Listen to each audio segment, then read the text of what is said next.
Hello दोस्तों, कैसे हैं आप सभी लोग। तो दोस्तों आज हम बात करेंगे बायोलॉजी के कुछ मोस्ट इंपोर्टेंट एमसीक्यूज के बारे में। ये हमारा पार्ट 2 है।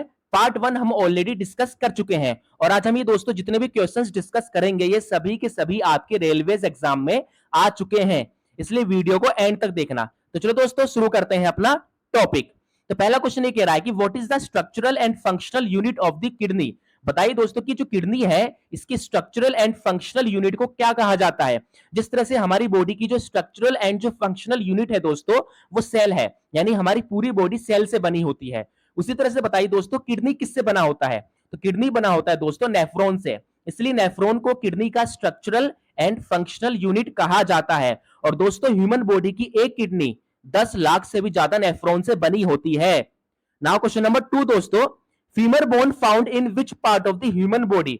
बताइए दोस्तों जो फीमर नामक हड्डी है ये ह्यूमन बॉडी के कौन से पार्ट में प्रेजेंट होता है। बताइए दोस्तों लेग में, आर्म में, फोरआर्म या थाई। तो इसका आंसर दोस्तों ऑप्शन डी थाई। ठीक है ना, इस बात को ध्यान रखेंगे। फीमर बोन हमारी बॉडी की सबसे स्ट्रॉन्गेस्ट एंड लॉन्गेस्ट बोन है, ठीक है दोस्तों, जो कि ह्यूमंस के थाई में प्रेजेंट होती है। नाउ क्वेश्चन नंबर 3 दोस्तों, Theophrastus is called the father of. बताइए दोस्तों थियोफ्रेस्टस को किसका फादर कहा जाता है। Father of zoology, father of botany, father of anatomy या फादर ऑफ फिजियोलॉजी। तो इसका आंसर दोस्तों option B father of botany कहा जाता है थियोफ्रेस्टस को। बॉटनी दोस्तों ये बायोलॉजी की एक ऐसी ब्रांच है जिसमें हम प्लांट से रिलेटेड स्टडी करते हैं, ठीक है ना। एंड फादर ऑफ बॉटनी किसको कहा जाता है, थियोफ्रेस्टस को। इंपॉर्टेंट क्वेश्चन है दोस्तों, याद रखेंगे। नाउ क्वेश्चन नंबर 4 दोस्तों, which of the following enzymes present in saliva. दोस्तों बताइए इनमें से कौन सा एंजाइम सलाइवा में पाया जाता है। बताइए दोस्तों, तो इसका आंसर दोस्तों ऑप्शन ए अमाइलेज।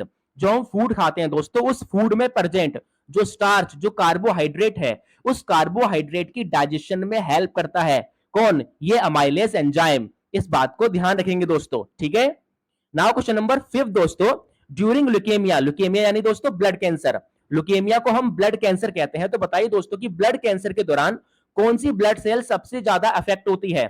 बताइए दोस्तों, इंपॉर्टेंट क्वेश्चन है। तो इसका आंसर दोस्तों option C WBC, white blood cell. दोस्तों एक्चुअली में होता क्या है कि जो रेड ब्लड सेल एंड जो प्लेटलेट्स हैं इन दोनों में न्यूक्लियस नहीं होता, एंड बॉडी के अंदर वो सेल्स जिनमें न्यूक्लियस एब्सेंट होता है वो सेल्स डिवीजन नहीं कर पाती, एंड बॉडी में वो सेल्स जो डिवीजन नहीं करती उनमें कैंसर नहीं होता। इसलिए ब्लड की जो रेड ब्लड सेल एंड जो प्लेटलेट्स है, ठीक है ना, इनमें कैंसर नहीं होता है, ठीक है ना। लेकिन व्हाइट ब्लड सेल में न्यूक्लियस होता है, इसलिए व्हाइट ब्लड सेल डिवीजन करता है। और इसलिए दोस्तों ब्लड कैंसर में सबसे ज्यादा सिर्फ और सिर्फ व्हाइट ब्लड सेल ही अफेक्ट होता है। इस बात को ध्यान रखेंगे। ब्लड कैंसर में जो व्हाइट ब्लड सेल का जो नंबर है वो काफी ज्यादा बढ़ना स्टार्ट हो जाता है, ठीक है दोस्तों। नाउ क्वेश्चन नंबर 6 दोस्तों, which part of the brain helps in learning new things. बताइए दोस्तों ऐसा कौन सा पार्ट है ब्रेन का जो नई नई चीजों की लर्निंग में हेल्प करता है। बताइए दोस्तों, जब हम कंप्यूटर सीखने जाते हैं तो हम कंप्यूटर क्यों सीख पाते हैं, क्योंकि हमारे पास दिमाग होता है। तो बताइए दोस्तों ब्रेन का कौन सा पार्ट है जो नई नई चीजों को सीखने में हेल्प करवाता है। इंपॉर्टेंट क्वेश्चन दोस्तों, इसका आंसर है ऑप्शन सी हिप्पोकैम्पस। ये हमारे ब्रेन का एक मोस्ट इंपोर्टेंट पार्ट है दोस्तों, जो कि न्यू थिंग्स की लर्निंग में हेल्प करता है। इस बात को ध्यान रखेंगे। नाउ क्वेश्चन नंबर 7 दोस्तों, which of the following crops is a Ravi crop. दोस्तों बताइए इनमें से कौन सा रावी क्रॉप है। अभी रावी क्रॉप क्या होता है, तो दोस्तों ऐसे क्रॉप्स जिनको ठंडियों के मौसम में उगाया जाए, ऐसे क्रॉप्स जिनको अक्टूबर टू दिसंबर की मंथ में बोया जाता है एंड मार्च टू अप्रैल के मंथ में इनको हार्वेस्ट कर लिया जाता है। तो ऐसे क्रॉप जिनको ठंडियों के मौसम में उगाया जाए उन्हें कहा जाता है रावी क्रॉप। तो बताइए इनमें से कौन सा रावी क्रॉप है। तो इसका आंसर दोस्तों ऑप्शन है व्हीट।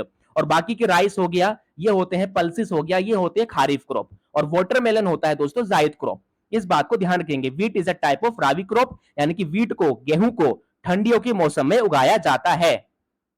क्वेश्चन नंबर 8 दोस्तों, which of the following plants are considered as flowering plant. दोस्तों बताइए इनमें से कौन सा ऐसा प्लांट है जिसको फ्लावरिंग प्लांट कहा जाता है। कौन से प्लांट में फ्लावर्स ग्रो करते हैं बताइए दोस्तों। तो इसका आंसर है ऑप्शन बी एंजियोस्पर्म्स में। किसमें, एंजियोस्पर्म्स में, ठीक है दोस्तों। तो एंजियोस्पर्म्स एकमात्र ऐसे प्लांट्स होते हैं जिनमें सिर्फ और सिर्फ जिनमें फ्लावर्स ग्रो करते हैं। नहीं तो जितने भी प्लांट्स हैं अदर कैटेगरी के, जिम्नोस्पर्म हो गया, ब्रायोफाइट्स हो गया, टेरिडोफाइट्स हो गए, ये सब नॉन फ्लावरिंग प्लांट है। सिर्फ एंजियोस्पर्म्स में ही फ्लावर्स ग्रो करते हैं, इसलिए दोस्तों एंजियोस्पर्म को फ्लावरिंग प्लांट कहा जाता है। नाउ क्वेश्चन नंबर 9 दोस्तों, cell organelle of plants which stores the waste product. बताइए दोस्तों कि प्लांट का ऐसा कौन सा सेल ऑर्गेनली है, यानी प्लांट के सेल का ऐसा कौन सा पार्ट है, कौन सा सेल ऑर्गेनेली है जो प्लांट के वेस्ट मटेरियल्स को स्टोर करने का काम करता है? बताइए दोस्तों। इसका आंसर है ऑप्शन है वैक्यूल्स, ठीक है ना। तो वैक्यूल्स ये प्लांट के सेल का एक इंपॉर्टेंट सेल ऑर्गेनेली है जो कि प्लांट के वेस्ट प्रोडक्ट्स को क्या करते हैं, ये स्टोर करने का काम करते हैं। एंड नाउ क्वेश्चन नंबर 10 दोस्तों, which of the following organelle of cells are also called suicidal bag? बताइए दोस्तों, सेल का ऐसा कौन सा पार्ट है, कौन सा सेल ऑर्गेनेली है जिसको सुसाइडल बैग कहा जाता है? बताइए दोस्तों, राइबोसोम, लाइसोसोम, माइटोकॉन्ड्रिया या एंडोप्लाज्मिक रेटिकुलम? बताइए दोस्तों, इंपॉर्टेंट क्वेश्चन है कि सेल का ऐसा कौन सा पार्ट है जिसको जिसको सुसाइडल बैग के नाम से जाना जाता है? तो इसका आंसर दोस्तों ऑप्शन बी, लाइसोसोम्स, ठीक है ना दोस्तों। तो लाइसोसोम ये सेल का एकमात्र ऐसा सेल ऑर्गेनेली है जिसको सुसाइडल बैग कहा जाता है। इसका रीजन यह है दोस्तों कि लाइसोसोम के अंदर कुछ डाइजेस्टिव हार्मफुल एंजाइम्स होते हैं, एंड जब कोई भी पार्टिकल लाइसोसोम में जाता है, ठीक है ना, तो डाइजेस्टिव हार्मफुल एंजाइम की वजह से मारा जाता है। इसलिए दोस्तों लाइसोसोम को सेल का सुसाइडल बैग कहा जाता है। ठीक है दोस्तों, तो ये है बायोलॉजी के कुछ इंपॉर्टेंट क्वेश्चंस। बाकी के क्वेश्चन डिस्कस करेंगे पार्ट 3 में।